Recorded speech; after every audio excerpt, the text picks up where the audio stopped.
So I don't exactly think that it's news that Stephen Miller is a terrible human being. He's a bit of a monstrous human. He has been responsible, and I say that because he's been responsible for drafting some of the Trump administration's worst policies on immigrants.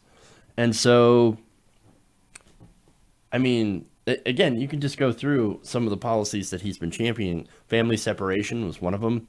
Putting kids in cages, baby jails, etc. Right, and it actually gets worse. According to a new report, Miller has been shown to have been even more personally involved with that job.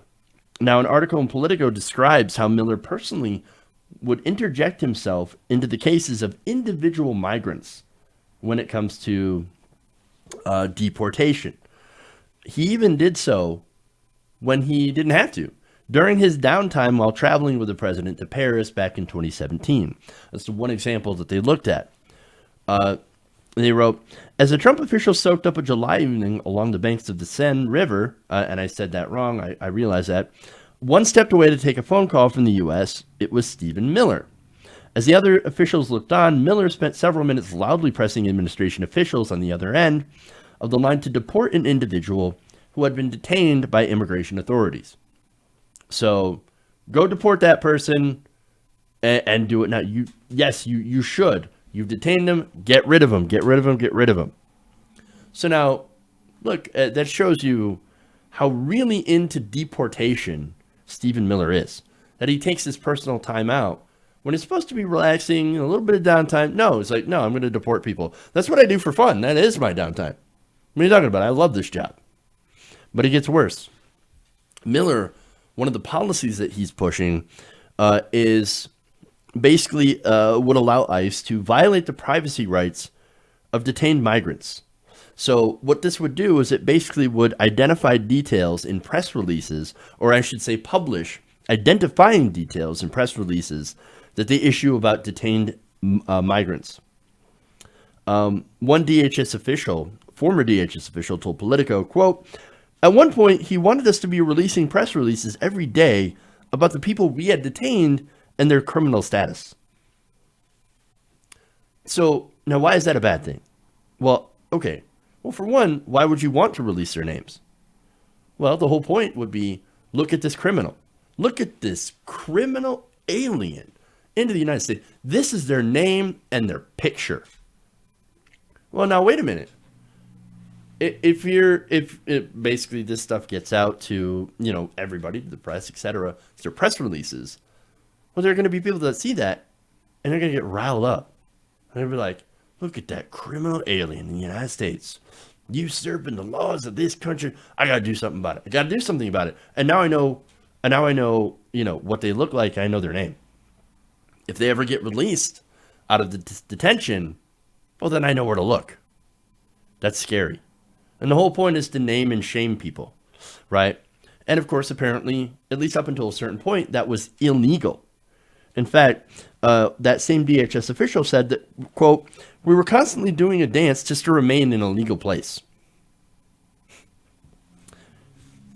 Now, the other important thing about that, by the way, is that, again, until Donald Trump, this would have been very legally sketchy. And so, let me explain that. An executive order issued shortly after Trump's inauguration required federal agencies to rewrite laws to exclude persons who are not United States citizens or lawful permanent residents from federal privacy legislation. Meaning that if you're in America and you are not an American, you are a migrant, you are somebody caught up in immigration, you no longer have privacy rights.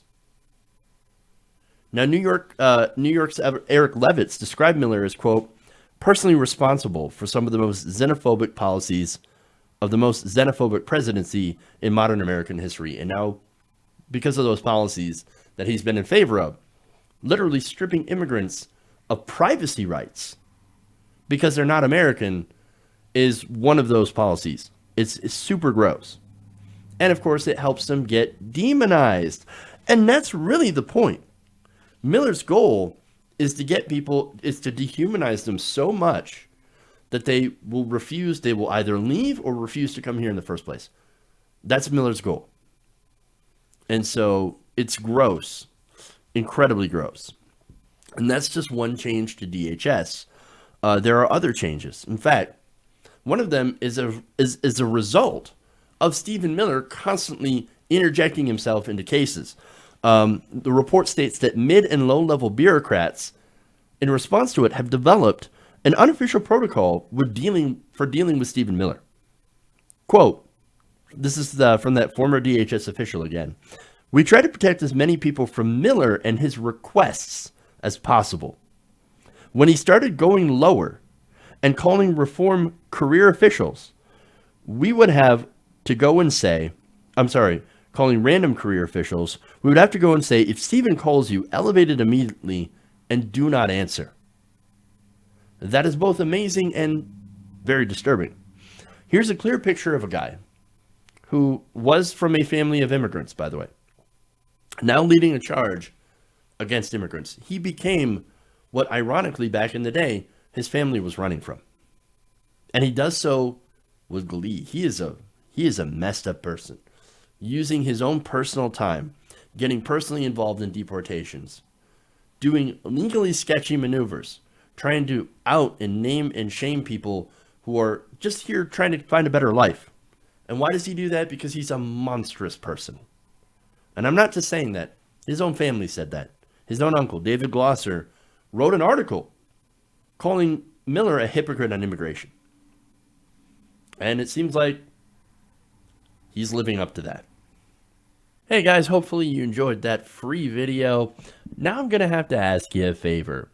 Between the demonetization and the YouTube algorithm messing around with view counts, etc., we're having a hard time adjusting to the new YouTube reality, which is where you guys come in. See, we have a Patreon, patreon.com/TYTNation, set up to help us rely on you guys, the viewers, instead of big corporate ads. Look, you know the show. You know I'm not in favor of big corporations anyway. So help us transition away from relying on the ad model to pay the bills and sign up to be a patron, patreon.com/TYTNation. That goes a long way to help us keep the lights on.